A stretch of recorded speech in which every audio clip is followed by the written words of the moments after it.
여기 수술방입니다. 들어오시죠.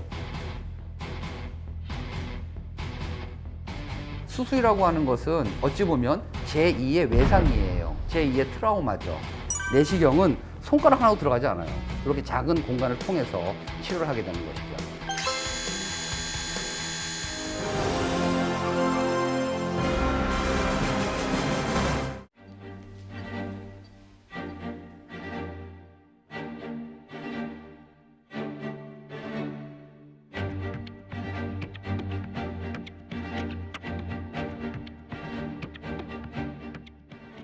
오늘 여기는 어디예요? 여기 수술방입니다. 여기가 이제 수술방. 수술실이에요? 네. 예. 들어오시죠. 네. 자, 이제 저희는 여기서 수술복으로 갈아입을 거기 때문에 잠깐만 기다려 주세요.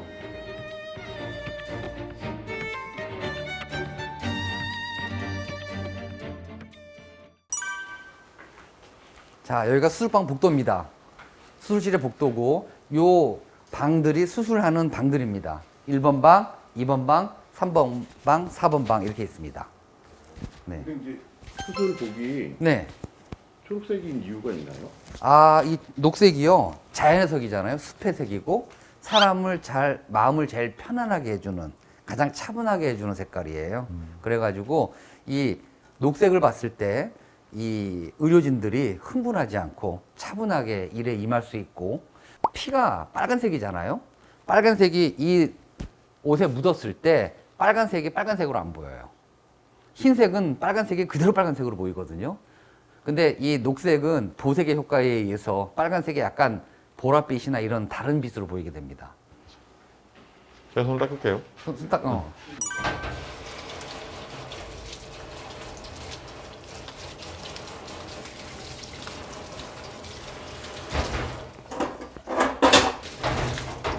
이런 과정을 일단 손톱 사이에 때가 끼는 경우가 많기 때문에요. 그 부위를 좀 깨끗하게 닦아주고 손등 닦고 팔꿈치까지 닦습니다. 보통. 노란 액체는 뭐예요? 이게 이제 베타딘이라고 그래가지고요. 우리 소독가 쓰는 빨간 약, 이제 그런 약하고 비슷한 성분이라고 생각을 하시면 됩니다. 근데 이게 그거랑은 엄밀하게 성분이 다른데 손에 있는 세균을 뭐 99.5% 이렇게 죽일 수 있는 그런 약재라고 생각하시면 됩니다. 근데 너무 과도하게 닦으면 여기에 상처가 발생을 하면서 오히려 장시간 수술하는 글러브를 꼈을 때 세균이 더 증식을 많이 한다고 하기 때문에요. 너무 이제 세게 장시간 닦는 건 좋지는 않고 보통 한 1분 30초 정도 세정을 해주라고 되어 있습니다.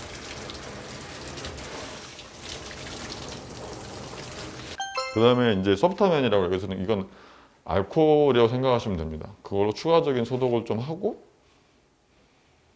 바르고 대개는 또 이렇게 손톱 안에 있는 균들을 죽이기 위한 과정 바르고 마지막으로 해서 잘 말린다라고 생각하시면 됩니다. 그러고 나서 이제 저희가 수술실에 들어가서 수술복과 가운과 글러브를 끼고 수술을 시작하는 겁니다. 수술할 때는 가장 중요한 부위가 손이기 때문에 이게 이제 이렇게 손을 닦은 부위가 예를 들어서 이렇게 아래로 내려가면 이 여기에서 남아있는 세균들이 손 쪽으로 내려올 수도 있잖아요. 그래서 항상 이 가슴 정도의 높이로 손을 올리고 있게 하고요. 만약에 이게 내려가는 것도 감염이 됐다고 생각합니다. 보통 그래서 엄밀하게 말씀드리면 이 손의 위치는 본인의 배꼽부터 가슴 높이까지 사이에 항상 위치를 하고 있어야 됩니다. 만약 이렇게 됐다. 이거는 감염이 됐으니까 이 수술실에서 나가야 된다. 다시 소독을 하고 들어와야 된다라고 생각을 합니다. 그래서 이 상태에서 이게 버튼을 누를 수가 없잖아요. 이미 손을 닦았기 때문에. 그래서 발로 눌러서 문이 자동으로 열리게 되어 있고요. 대부분의 수술실들은 이런 장비들이 있습니다. 대기하고 있던 간호사가 되게 이제 가운과 수술 장갑 이런 거를 착용시켜 주는 거죠. 여기가 수술 테이블입니다. 환자가 이동용 카트에서 이쪽으로 이제 옮겨와요. 그 다음에 국소 마취를 한 다음에 수면으로 잠을 재우게 되죠. 이거는 마취 장비입니다. 환자한테 마취는 되게 중요하거든요. 그래서 마취가 정확하게 될 수 있도록 마취를 하고 있습니다. 전신 마취하는 건가요? 이거는 전신 마취할 수도 있고 국소 마취할 때도 있고 다 그때그때 맞습니다. 그래서 요거는 이제 전신 마취할 때 쓰는 흡입 마취제가 되겠어요. 그래서 환자의 호흡을 확인하는 호흡 장치가 있고요. 이제 사람 환자한테 숨을 불어 넣어주는 장비가 있고, 이건 환자의 모니터링 장비입니다. 환자의 심장이 어떻게 뛰는지, 혈압은 어떻게 유지가 되는지, 혈액은 잘 공급되고 있는지가 여기를 통해서 다 나타나게 돼요. 마취가 다 끝나고 나면 환자의 몸을 다 소독액으로 다 닦아서 무균 상태로 만든 다음에 수술 부위만 딱 노출시키고 깨끗하게 소독된 포로 나머지는 다 덮어가지고 감염이나 이런 염증이 생기지 않도록 그래 처리를 하게 되죠. 그리고 수술방 내에서는 다 공조 시스템을 통해 가지고 균이나 이런 것들을 다 흡수할 수 있도록 밖으로 배출하지 않도록 걸러내는 장치를 다 갖추고 있습니다.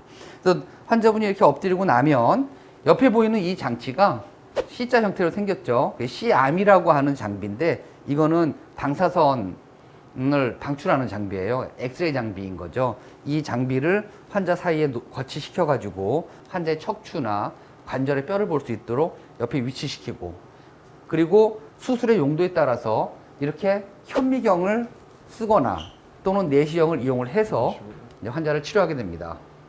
이 오픈 수술을 하는 경우에는 현미경을 환자의 병변으로 가져와서 손잡이 조절을 하고, 이게 현미경을 움직이는 조종 장치가 됩니다. 예, 이걸로 현미경을 움직이게 되고요. 그 다음에 이걸로 이걸로 포커스를 맞춰서 촬영을 하게 되죠. 수술하는 수술자가 이쪽에 쓰고 옆에서 수술을 도와주는 어시스트가 옆에 쓰게 됩니다. 그리고 요거는 수술 장면을 촬영하기 위한 카메라가 되겠습니다. 그래서 이런 식으로 수술을 하게 되는 것이죠. 화면을 보시면 이 큰 척추 중에서 아주 한 부분만 지금 비추고 있는 거예요. 하얀 것이 뼈가 되겠고요. 노란 것이 신경이 되겠습니다. 그래서 이거를 줌을 하게 되면 신경이 확대해서 보이게 되죠. 실제로 수술할 때도 이 뼈하고 뼈 사이 공간으로 신경이 지나간 통로로 들어가게 돼요.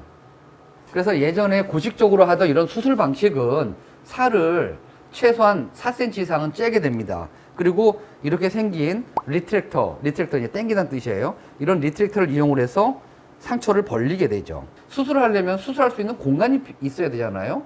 그걸 오피필드라고 하는데, 이런 공간을 만들기 위해서 이런 리트랙터를 쓰게 되고요. 이 리트랙터를 통해서 만들어진 공간으로 들어가서 수술을 진행을 하게 되는 것이죠. 그럼 벌써 지금 이만큼의 상처가 생긴 것이죠.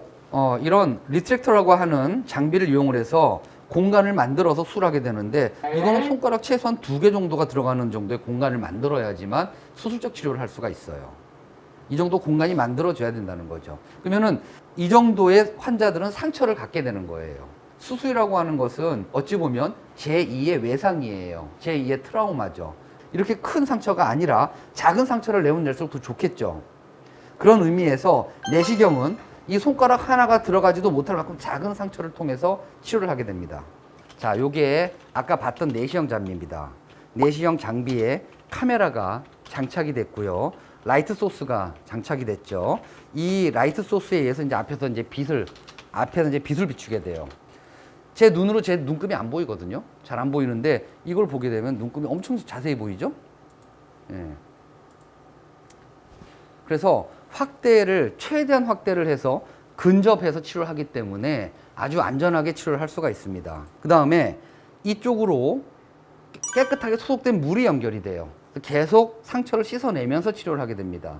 그러니 우리가 치료받았을 때 가장 걱정스러운 게 염증이 생길까, 균이 침입할까, 그게 제일 걱정이거든요. 깨끗한 소독된 물로 계속 씻어내면서 하기 때문에 내시경 치료는 감염이 거의 될 일이 없어요. 그 다음 모든 기구는 이 내시경을 관통해서 들어갑니다. 그래서 요게 이제 드릴이에요. 요 끝에 버라고 하는 드릴이 연결되어 있습니다. 이 끝은 그 다이아몬드가 여기 달려 있어서 이 다이아몬드로 살살살 문지르게 되면 뼈가 제거가 되게 돼요. 그래서 이런 드릴이 여기를 관통을 해서 들어가게 되는 것이죠. 시야를 보게 되면 바로 눈 앞에서 저 드릴이 보이죠? 이렇게 해서 병변을 제거를 하게 돼요. 그래서 보면은 요 끝이 도는 게 보이죠? 예. 이렇게 살살 돌아갑니다. 이렇게. 예. 천천히 돌기도 하고요. 고속으로 돌기도 해요. 그래서 이 속도에 따라서 제거하는 조직의 정도가 달라지게 돼요. 이게 척추라면은 내시경이 이렇게 들어가서 자, 여기 보시면은 요게 뼈죠.